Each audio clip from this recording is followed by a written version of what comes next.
Hello, beautiful souls. This is Elena Fouché talking to you about why you should or should not practice mindfulness. So, why the heck do I coach mindfulness, and who should do it and who shouldn't, or why should you and why shouldn't you? It's really good questions.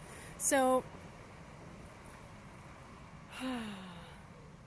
all of us, or most of us, would love to be less stressed and more happy. That's pretty universal and easy, unfortunately. And for some of us, it's quite extreme. I lived in Hong Kong for a while, and wow, that is one of the most stressed out, unhappy places I've ever been. I mean, of course, a lot of people are quite happy. It's just that they're also uber stressed.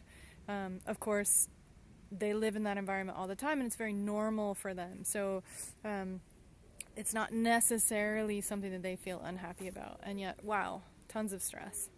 Or you might live in an environment that's a bit less stressful, and yet you're still unhappy, and you want to be a happier person, a less stressed person. So we can safely say that, most people fall into this category. That's a lot of people. Now, mindfulness can help you be less stressed and happier. But here's the thing, should you do mindfulness or not? Well, I would actually say most people should not. Most people don't want to do the heavy lifting of mindfulness. And what do I mean by that? I mean, if you are the kind of person who wants to change your life 360 degrees, you want to change every aspect of your life. You want your life to be better on every level. You want your relationships to be better. You want your work life to be better. You want your physical health to be better. You want your mental health to be better. Your emotional intelligence to improve. Everything. 360 degrees. You want your entire being, entire existence to improve. Then mindfulness is right for you. Now, most people don't want that. Most people just want to feel better. They don't actually want to do much work, and they certainly don't want to know themselves better. And if you're one of those people, if you just want to feel a little bit better without doing much work, then, go do something simple like take a yoga class in a gym, or start knitting or painting or running, or eat better, or spend more time with your kids, or manage your time better. Do things to reduce your stress level that are pretty easy. And you're very likely to be happier and less stressed. There's tons of things that you can do to reduce your stress level and to be a happier person. So why mindfulness? Well, mindfulness is like a meta tool. It's like, with mindfulness, we get to know ourselves. It's self-realization, right? It is actually finding inner peace. And the inner peace comes because we know ourselves better. We understand ourselves better. It's sort of like taking a microscope and a telescope at the same time and looking at ourselves. So we can see all of the amazing stuff about ourselves and all the really crappy stuff about ourselves at the same time. We take the microscope and we look in, and we take the telescope and we see the big picture of ourselves. So we get a huge amount of personal knowledge, of self-awareness, and that makes so much difference in our life.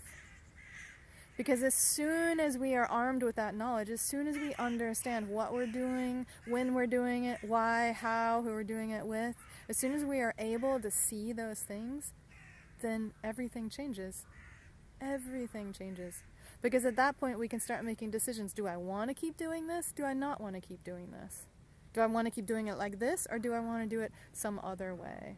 Do I want to learn some tools to help me do this better? Or am I happy doing whatever I'm doing like this? Mindfulness is an enormously powerful tool. It's huge. It has changed my life completely, and it can change yours. And if you're the kind of person who wants that much change in your life, it's actually easy to do.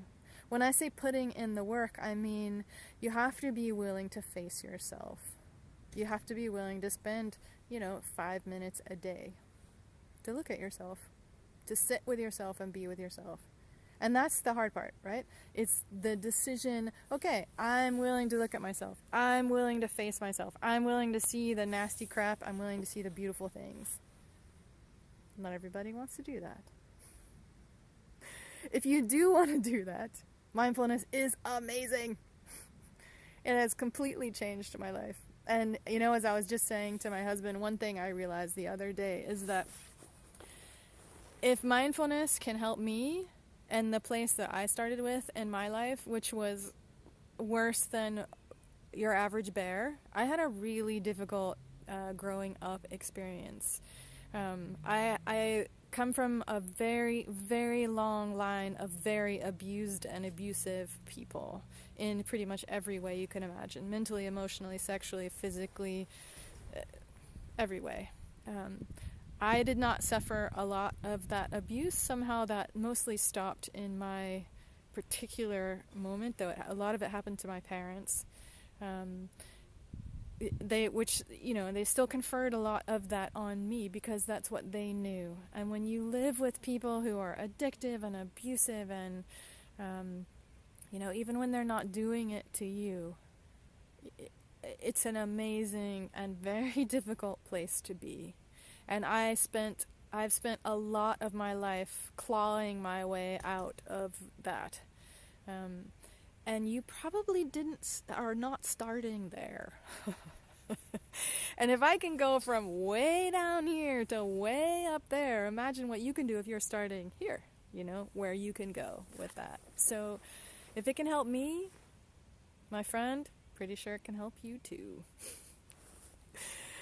Take care. Hope that helps, and I'll see you next time.